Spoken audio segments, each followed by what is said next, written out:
আসসালামু আলাইকুম বন্ধুরা, আশা করি সবাই ভালো আছেন। আজকে ভিডিওটি মূলত কুয়েত হাসাবিয়া সম্পর্কে। কুয়েত হাসাবিয়া একটি পরিত্যক্ত এলাকা। এখানে অধিকাংশ বাংলাদেশি ভাইয়েরা বসবাস করেন। এখানে বিভিন্ন ধরনের অপরাধমূলক কর্মকাণ্ড হয়ে থাকে। কুয়েত হাসাবিয়া অত্যন্ত একটি নোংরা জায়গা।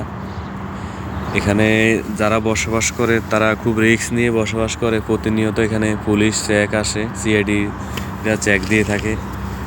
অনেক ভালো ভালো মানুষও আকামা থাকা অবস্থাও বিভিন্ন অপরাধমূলক কাজের সাথে না জড়িয়েও অনেক সময় দেশে চলে যেতে হয়, কারণ 10 জন অপরাধ করলে সাথে আরও 10 জনকেও অপরাধী মনে চলতে হয়।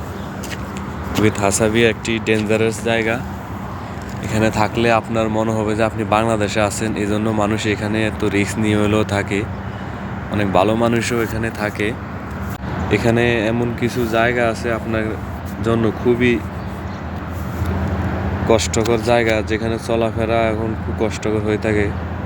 তারপরও মানুষ থাকে, কারণ এই জায়গার প্রতি মানুষের একটা এক্সট্রা টান আছে। অনেকের আত্মীয় স্বজন, বন্ধুবান্ধব এখানে থাকে, এই জন্য সবাই পাশাপাশি থাকার জন্য চেষ্টা করে।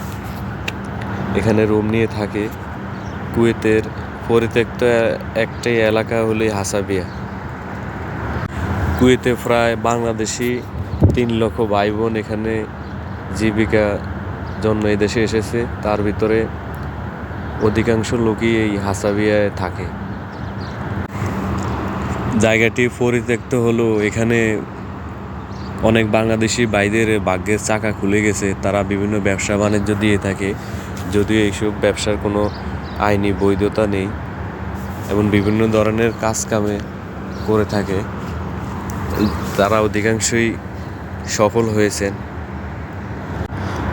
এই হাসাবিয়া বাংলাদেশি ভাইয়েরা, এই দেখেন একজন লুঙ্গি পরে চলাচল করতেছে। এখানে আপনি লুঙ্গি পরে স্বাধীনভাবে চলাচল করতে পারবেন, কারণ আপনি মসজিদেও লুঙ্গি পরে যেতে পারবেন। আপনার কাছে মনে হবে যে এটি আপনার কাছে দ্বিতীয় বাংলাদেশ। এই জন্য এই জায়গাটার মায়া মানুষ ছাড়তে পারে না। কষ্ট হলেও এখানে মানুষ থাকে, কারণ আপনার আশেপাশে যখন সবাই বাংলাদেশি, তখন আপনার মনের ভিতর একটা এক্সট্রা শান্তি কাজ করবে। অত্যন্ত নোংরা পরিবেশের জায়গা এটি। আপনি এমন এমন জায়গা পাবেন যে নাকে হাত দিয়ে আপনাকে চলাচল করতে হবে। খুব বিশ্রী গন্ধ, ময়লা নিষ্কাশন ব্যবস্থা একবারে বাজে। তারপরেও মানুষ থাকে, কারণ এই জায়গাটার প্রতি মানুষের এক ধরনের ভালোবাসা রয়েছে। কুয়েতে যারা অতীতে ছিলেন, এখন বর্তমানে দেশে চলে গেছেন, অনেকে দেশে গিয়ে মারা গেছেন। তাদের অধিকাংশই এই হাসাবিয়ায় থেকেছেন। হাসাবিয়া থেকে তাদের জীবনের সাফল্য অর্জন করেছেন।